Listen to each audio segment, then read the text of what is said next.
உண்மையை உறுதி செய்வது அறிவியல் எனும் நோக்கில் சிறார்கள் ஈவு இரக்கமின்றி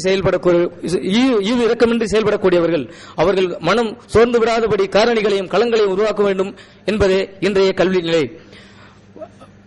வகுப்பறை நிகழ்வையும் அரங்கக்கலை நிகழ்வையும் உற்று நோக்கினாலே பள்ளிக் கல்வியில் நாடகக்கலையின் முக்கியத்துவம் புலப்படும். பாடவேளையில் ஆசிரியர்களின் வெளிப்பாடுகளில் மேலங்கி நிற்கும் நாடகக்கலையின் பாங்கினை அறிந்து நாடகக்கலை உத்திகளில் பயிற்சி பெறுவதன் மூலம் ஆசிரியர்கள் மேலும் எளிமையாக சிறப்பாக செயல்பட வாய்ப்பு இருக்கிறது.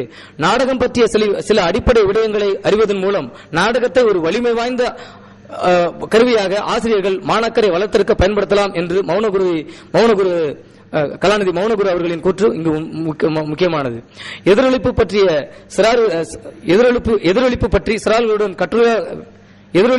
சிறார்களுடன் கட்டுரையாளர் உருவாக்கிய தீப்பிழம்பிலிருந்து என்ற சிறார் நாடகம் பற்றி இங்கு குறிப்பிடலாம். ஒரு பள்ளியில் இயற்பியல் பாடத்திற்காக இந்நாடகம் உருவாக்கப்பட்டது.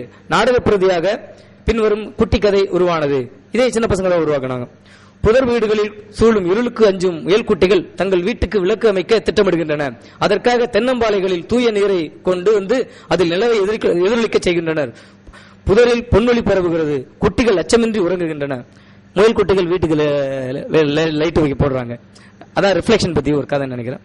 இந்த குட்டி கதையின் விரிவான சம்பவங்கள் எதிரொலிப்பு பற்றிய அழகிய சிறா நாடகமானது. அந்நாடக கட்டுமானத்தின் போது ஒளியின் வரலாற்று பின்னணி என்ன, ஒளியை யார் கண்டுபிடித்தார், எப்படியெல்லாம் கண்டுபிடித்தார், எப்படி எடிசன் மின்சார விளக்குகளை உருவாக்கினார் என ஒளியின் பிறப்பிலிருந்து இன்றைய வளர்ச்சிகளை தங்களுக்கே உரிய இயற்கை வினாக்களுடன் இளம் அறிவியல் மேதைகளாகவே சிறார்கள் பயணித்தார்கள். இதுபோன்ற அறிவியல் பாடங்களை மட்டுமன்றி எல்லா பாடங்களையும் சிறார் நாடகக்கலை வழியாக எளிமையாக கற்பிக்கலாம். இதை வகுப்பறை நிகழ்வாகவோ அல்லது பாடத்தின் அரங்கியல் நிகழ்வாகவோ மேற்கொண்டால் செயல் அனுபவத்தை தரவல்ல ஓர் இனிய இணைவழி கல்வியை நாம் பெறலாம். மொழிப்பாடம் கவித்துவம் மிக்கதாக தித்திக்கும் தமிழ் மொழி சிறார்களின் நாடு நரம்புகளில் ஒலிக்க வேண்டும். அப்போதுதானே அது உண்மையான செம்மொழி.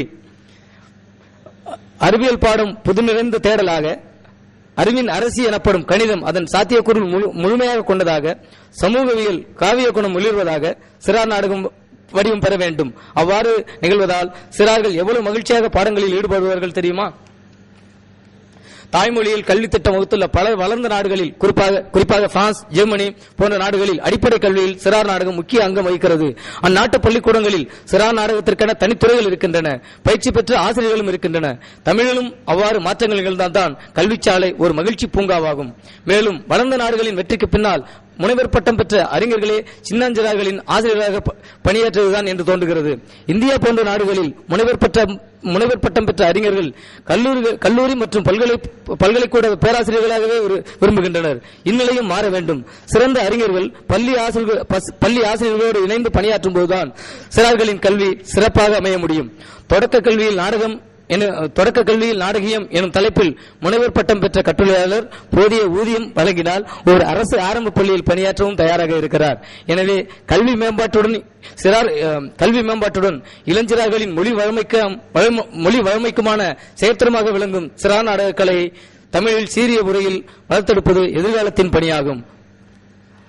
பெரியவர்களே,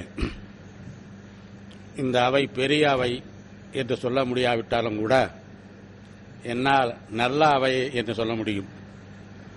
வரவேண்டியவர்கள் வராவிட்டாலும் கூட இங்கே இருக்க வேண்டியவர்கள் இருக்கிறார்கள். ஐயா கோமா கோதண்டம் அவர்கள், ஐயா சிறுகதையிலே மிக பேரரசர் ஐக்கியன் அவர்கள் இங்கே வந்து இந்த அமர்வை சிறப்பித்துக் கொண்டிருக்கிறார்கள். இன்னொரு மகிழ்ச்சியான செய்தி, இப்பொழுது இருக்கிற கூட்டத்திலே அதிகமானவர்கள் யார் என்று சொன்னால் எங்கள் ஊருக்காரர்களான இங்கே அமர்ந்து கொண்டு இருக்கிறார்கள். இதைவிட இன்னொரு பெரிய மகிழ்ச்சியான செய்தி, இந்த அரசு நடத்துகிற இந்த நிகழ்ச்சிகளிலே பல அரங்குகளிலே பங்கு பெறுகிற அறிஞர்கள், கலைஞர்கள் யாராயிருந்தாலும் எண்ணிக்கையிலே நாங்கள் கூடுதலாக இருக்கிறோம் என்பதிலே எனக்கு ஒரு பெருமையும் இருக்கிறது. இந்த மகிழ்ச்சியோடு நான் என்னுடைய கட்டுரையை நான் படிக்க விரும்புகிறேன்.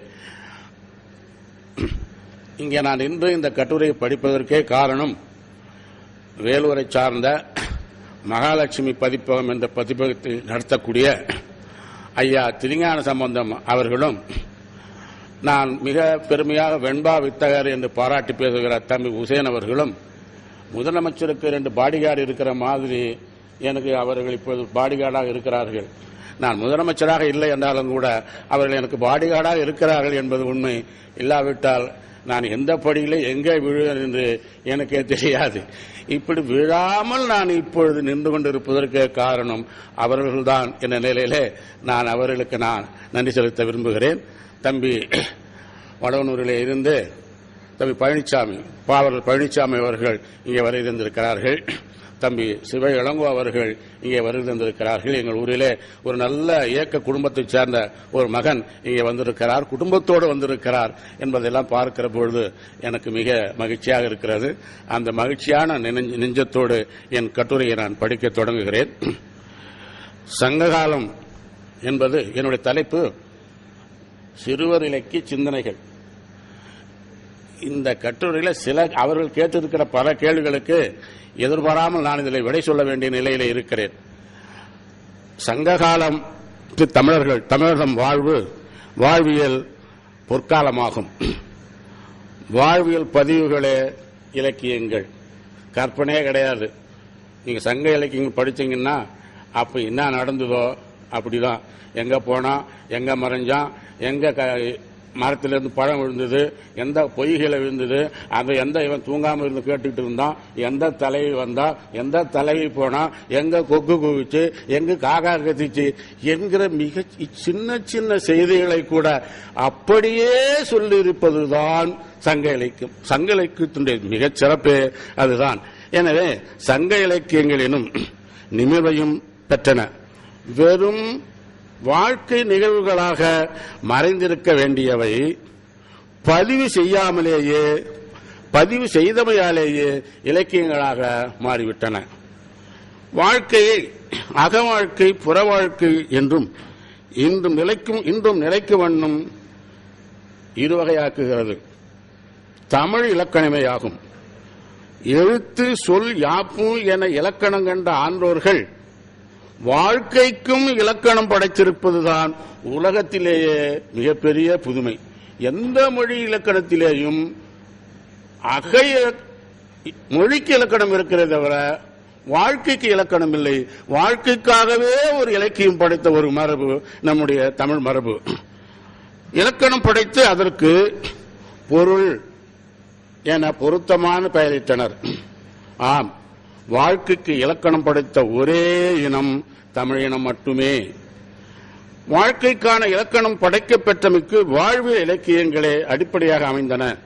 அத்தகைய இலக்கியங்களை 10 பாட்டு, 8 தொகை, 14 கணக்கு என வகுத்தும் தொகுத்தும் முறைப்படுத்தி மேலும் நெறிப்படுத்தியதை தமிழறிவு என்று நாம் சொல்ல வேண்டும். இப்படி ஒரு செயல் நடந்தா அந்த செயலுக்கு என்ன பெயர் வைக்கலாம் என்று சொன்னால் தமிழறிவு என்று பெயர் வைக்க வேண்டும். தந்த 14 கீழ்கணக்கையும் தந்த அதே தமிழறிவுதான் பிள்ளைத்தமிழ் என போற்றத்தக்க சிறுவர் இலக்கியத்தை கண்டது. பிள்ளைத்தமிழ்ங்கிறது சிற்றிலக்கிய வகைகளிலே ஒன்று. எவ்வளவு காலத்துக்கு முன்னாலே அது இருக்கு. அந்த வகையில் இப்போது புதுமையாக அதில் ஒரு மறுமலர்ச்சி ஏற்பட்டிருக்கிறது. இலக்கியத்தையும் படைத்து வளர்த்தும் நாளும் வளரச் செய்து வருகிறது. சிறுவர் இலக்கியம் எப்போது தோன்றியது? கல் தோன்றி மண் தோன்றிடாத காலத்தே முன் தோன்றிய மூத்த குடியில் பிறந்த மழலை ஒன்று. கொஞ்ச நேரம் அப்படி கற்பனையே நினைச்சு பாருங்க. 1000 ஆண்டுகளுக்கு முன்னாலே தோன்றிய ஒரு மழலை ஒன்று வான